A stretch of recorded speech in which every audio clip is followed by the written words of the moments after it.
Bhajanithai Gaudiya Vaishnavism Japo Hare Krishna Hare Ram.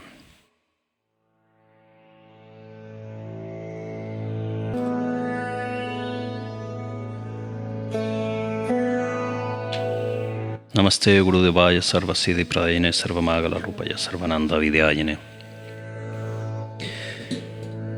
The newcomer, our young and divinely handsome Nimai, easily attracted the attention of the passers-by. When they learned that the young man was renunciating the worldly affairs, they reacted differently. The young ladies thought of his wife, the old woman thought of his mother, and yet others said, "Why don't we force Keshav Bharati himself to leave this place?" All in vain. When Nimai wishes something, he must have it. The very surroundings seemed to favor him. Nimai's dear singer Mukund was there. On being asked to sing, he began to sing the glories of Krishna. The barber Haridas came of his own accord.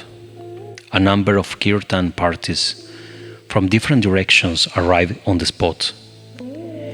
Nimai entreated Keshav Bharati again, "Please, sir, when you came to Navadvip some time back, you pledged to give me sannyas mantra. Now, please make me your disciple so that I may go Vrindavan in search of Krishna."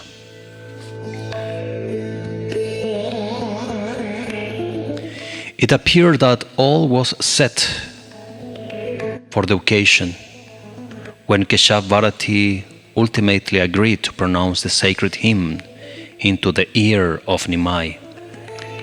He later said to the master asceti, slowly and softly, "Please, sir, I have received a mantra in a dream. Please listen to it once." He uttered the mantra into the master's ear.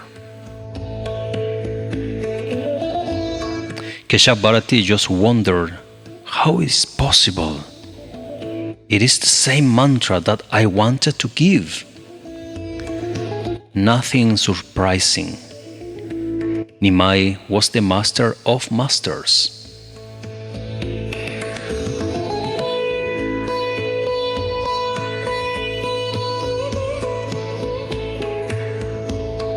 It was quite apt and natural then that he first made Keshav Bharati his disciple by pronouncing the initiation mantra into his ear.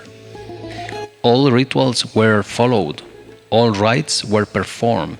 Keshav Bharati, in the presence of all that great crowd, gave the sannyas mantra to Nimai. As the custom is, he gave Nimai his ascetic name also. The master pondered a little and said, "Since you have made people Krishna conscious, your name will be Sri Krishna Chaitanya. The world knows him as Chaitanya Mahaprabhu or Gauranga Mahaprabhu, but we will call him just Gaurang, or the Lord. Shaved head, clad in red ochre clothes, carrying the danda and kamandalu, the staff and the water pot of the ascetic in hands, looking attentively and blankly at the sky, totally unmindful of the surroundings, our Gauranga rushed towards Vrindavan. Gaurang wandered in the same rare area for 3 days and nights, without proceeding even an inch in the direction of Vrindavan.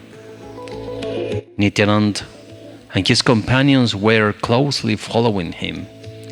In one place, some cowherds noticed the new ascetic and uttered, "Haribol! Haribol!" This checked the speed of Gaurang. He stopped and asked, "Brothers, tell me how far Vrindavan is." Nityananda got an opportunity. He hinted to the cowherds that they should show the way that leads to Shantipur. Nityananda's trick succeeded, and he was able to take Gaurang to the residence of Advaitacharya at Shantipur.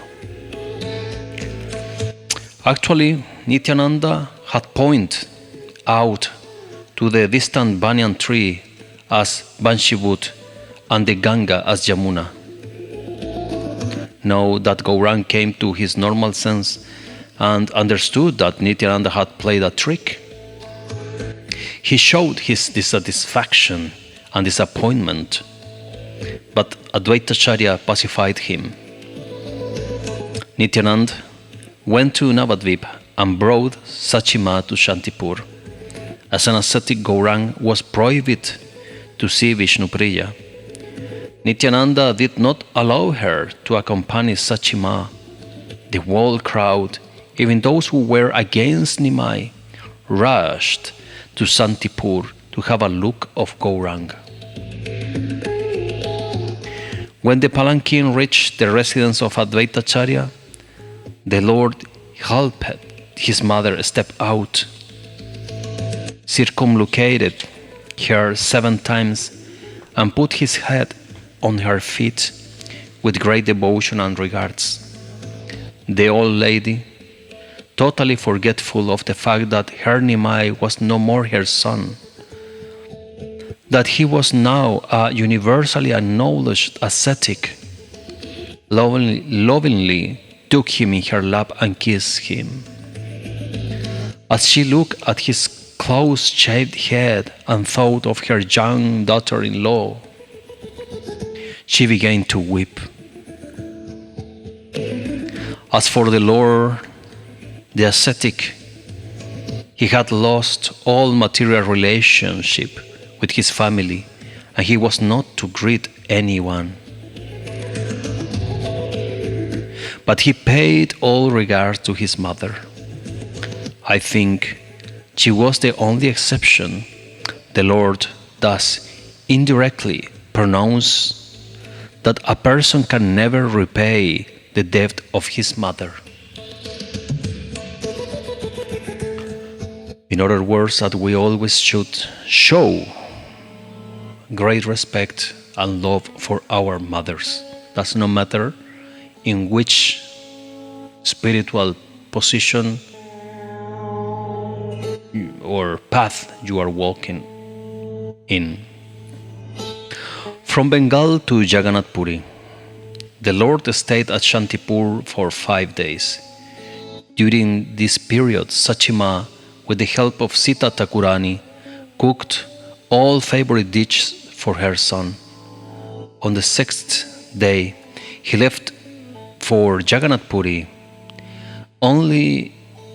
with only a few of his companions, Nityanand, Mukund, Jagadanand, Govind and Damodar. Puri was Sachima's choice, and the Lord fulfilled her wish.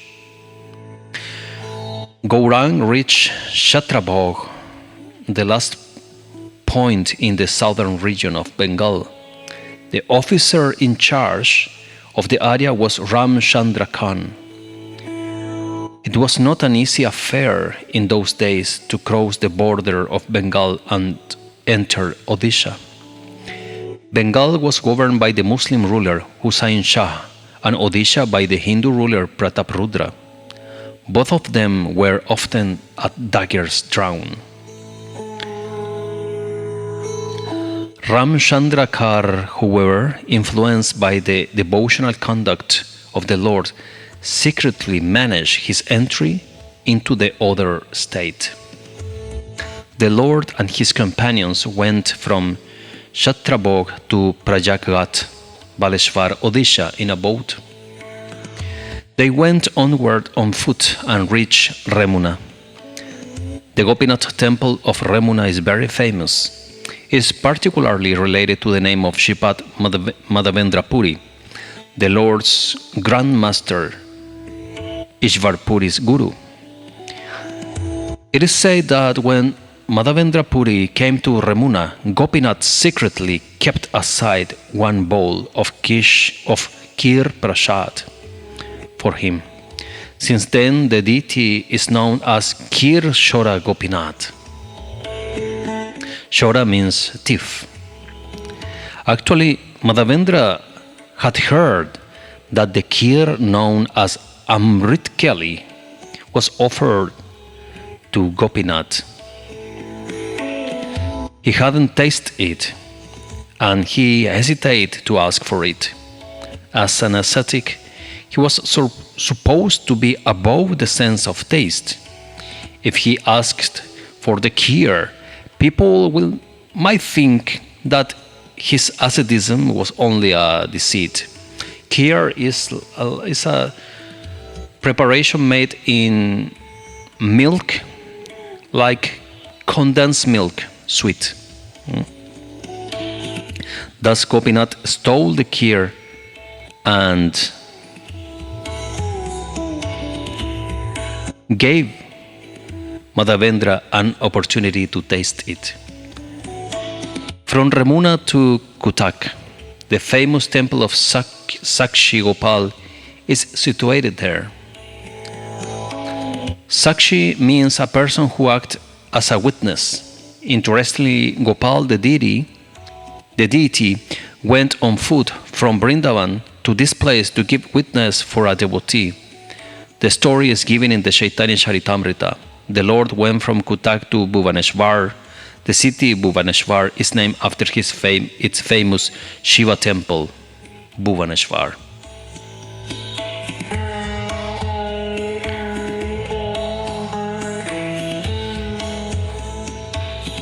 Vaya Gauranga, Kaha Gauranga, Laha Gauranga Ranamare, Ye Gauranga, Vaja se, O Yamara Pranare, Chant Gauranga, worship Gauranga, keep yourself singing Gauranga.